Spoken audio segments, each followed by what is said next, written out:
Everybody, it's Britical Saiyans here. I'm Jonah. And I'm Matt. And we got the secret rares for Cross Spirits. Yay! Yay! Right, so we got Super Saiyan Son Goku and Frieza Miraculous Conclusion. I think I read that right. So it's an 8 cost with it's 5 specified. Yeah. 40k because secret rares. Ultimate because it's a secret rare. Dual attack, very nice. 3 permanents though.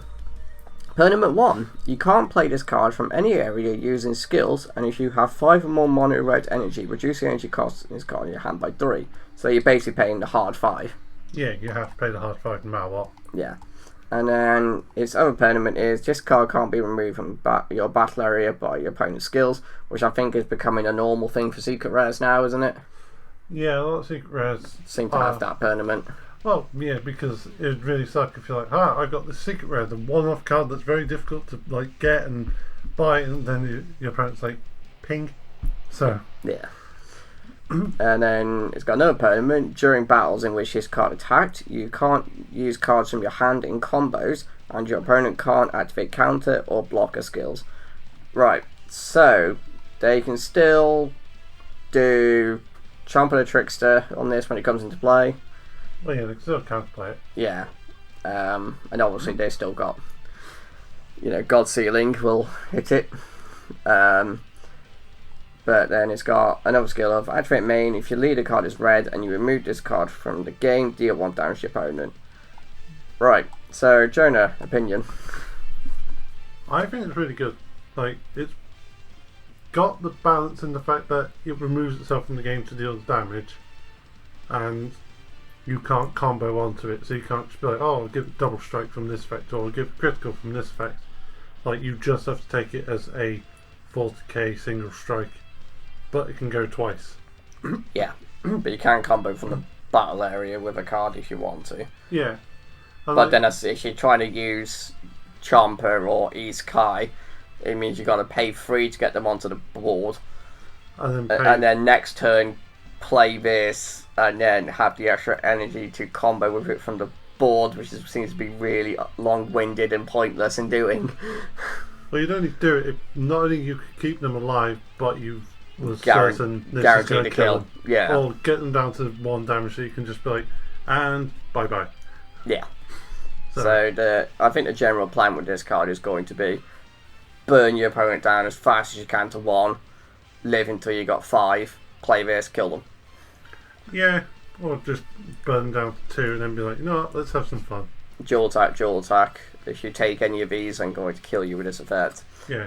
Yeah. If not, keep it around on the board till next turn. And it's just a generic red, so it's not restrictive on any deck. I think they may realise that fault with the U7 secrets is that they could only work on 1 deck. So it's very difficult to have them as like a few, keep them around for a while, basically. The thing that's fun, interesting about this is that obviously it's Goku and Frieza, but it's also Saiyan and Frieza Clan. Saiyan, Frieza Clan, Universe 7. Yeah, because it's got Frieza on it, so yeah. Well, that does open some potential on how it can be played. But it's still restricted to red decks. It's still restricted to red decks, but it does add more options to it because, Goku's fine in red because it's freaking Goku. Yeah, you have to invent a colour for him not to be it. So, and the Frieza Clan has got 3 decks. Well, he's got Prison Frieza, Frieza Swap, and Cooler.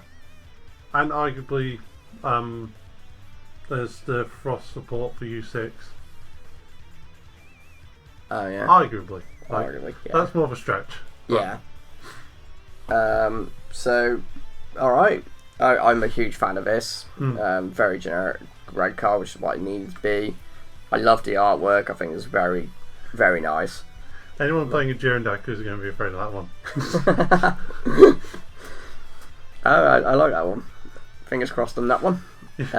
So we'll move on to the second secret rare from the set. So we got Majin Buu, Kibito Kai absorbed. Because what hasn't he absorbed at this point? Majin Buu. Actually, not true. No.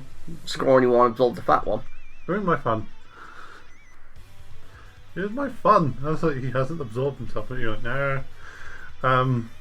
Technically has. Yeah, I know. That's why the fun has been ruined. So it's an 8-drop, specified cost of 3. Don't think it matters judging by the rest of the skills. 40k power. So obviously it's ultimate. It's got double strike. You can evolve by paying 3 onto a Kobito Kai. Any Kobito Kai. Any Kobito Kai. I don't know how, and it's just oh, so this could go. Technically, this can go in any deck then. As long as it runs Kobito Kai. Yes, because it doesn't specify the actual what you have to pay evolve cost wise.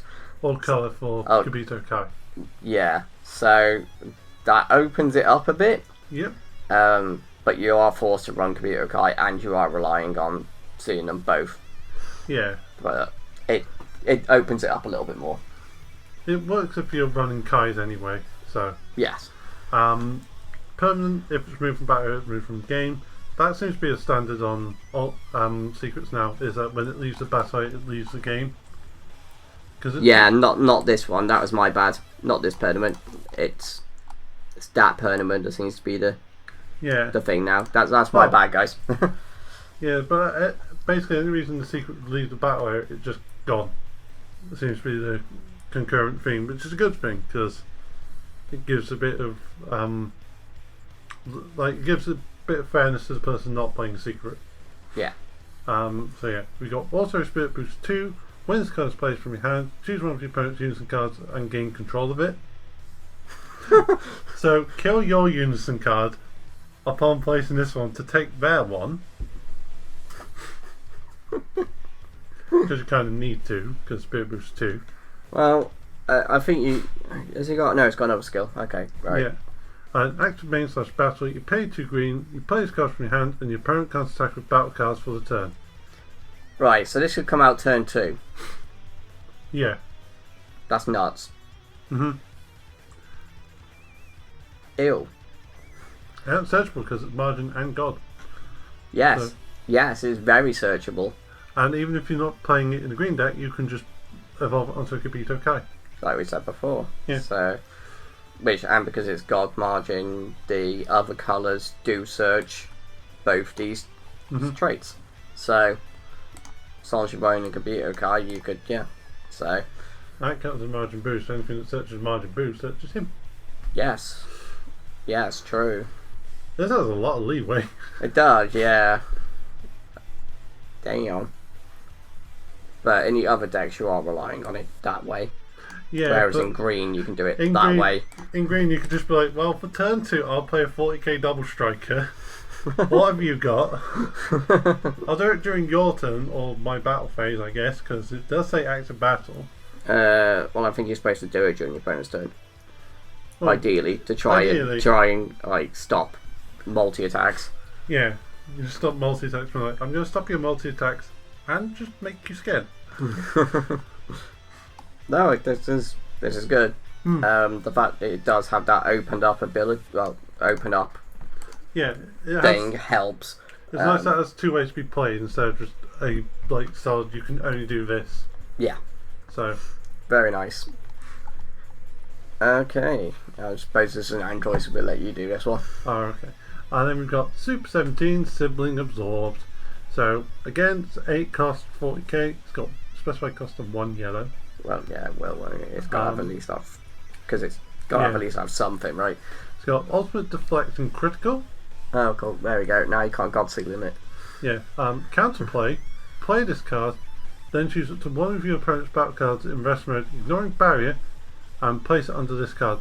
The played battle card has its skills negated for the turn. So this is definitely designed for that one deck then? Pretty much, but it is kind of an open concept for yellow. Just because it can still steal a card, yeah. Well, yeah, steal, because it goes into that thing, which is like, okay, it might help that deck, but also you just get rid of the card. Yes. And then it just does a crushable / cold bloodlust onto the thing being the thing being played gets cold bloodlusted. So then it's got the first opponent of, if it's removed from battle area, it's removed from game. So like I said, kind of standard. Secondary opponent is If your lead card or all of your energy are mono yellow and your opponent has 3 or more energy, reduce the energy cost of this card in your hand by 7. So it becomes a 1 cost counterplay. 1 cost counterplay, but it does have to choose something in rest mode, so you wait for your opponent to make an attack with a card, basically. Yeah. Although, because it's counterplay, play this card, then choose up to one of your opponents. So it needs to be played in a counterplay window, but then it has to choose a card in rest mode. I think it may have been better if it was a counter attack. I think it'd be too good for the counter attack. True. The counterplay, because like with it being counterplay, it relies on your opponent doing something else after an attack. So, because it can come out for 1 cost, take their card, nullify another one, and then just sit there for 40k.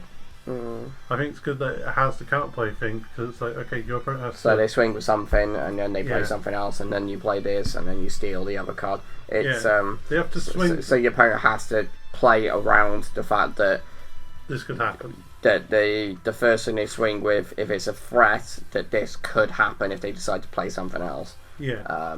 And they have to be on free energy, which is good because it gives more kind of timing for things to happen. If all of your energy are mono yellow and your opponent has 3 or more energy, so it has to be at least by turn 3, turn 4 on, well, turn 3 onwards basically is when this card is played. Yeah, which is good because like if it could just happen straight away. Yes. Like this. Pretty much. Turn 2, bang. At least this one's more of a late game one. Yeah. Definitely late game because you have to be on 5. So. Yeah. Oh, all right. They've done very well with Secret Rare, as I said. They're not. Was it last set or the set before where they were slightly more restrictive? It was definitely one of these Units and Warrior sets that it was. The Secret Rares were quite restrictive, I feel. It was the I think it's the last set with Go Hunt, whatever Unison and all that. In that, like 2 of them were black secrets that required X thing to be happening. And then the other one was a Unison, so that didn't help. No. Was it this set?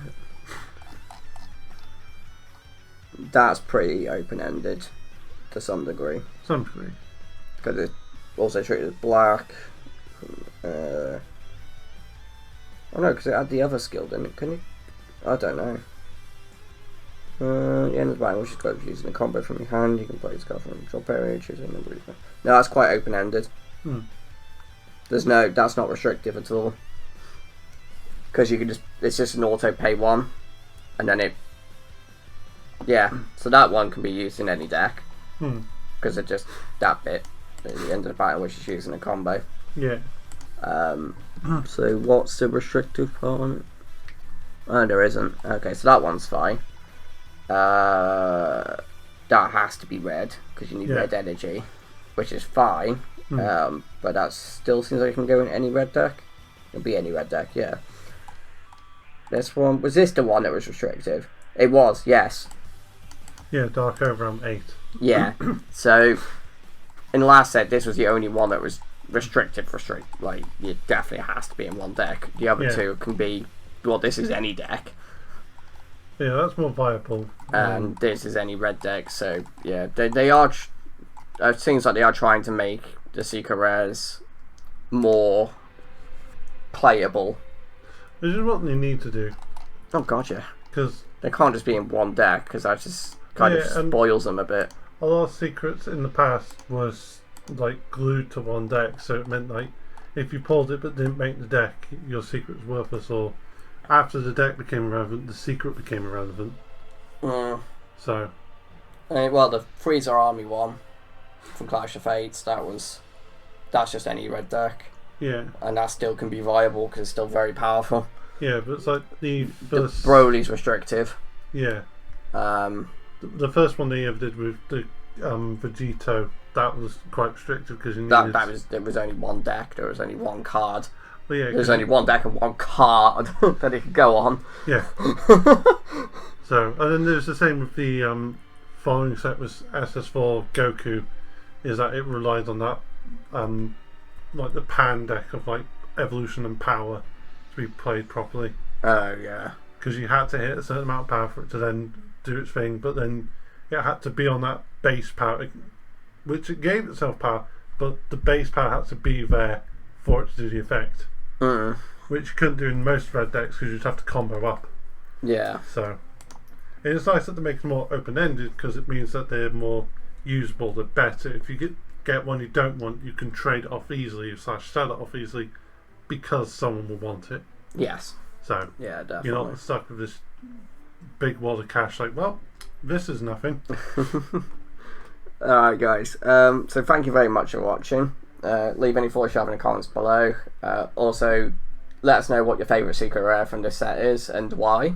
And any other comments you have about them. We'd like to see the comments and give, you know, we respond to you and we can bounce back and forth about like discussions. So be awesome. Alright, thanks guys, and we'll see you next time. Bye bye. Bye.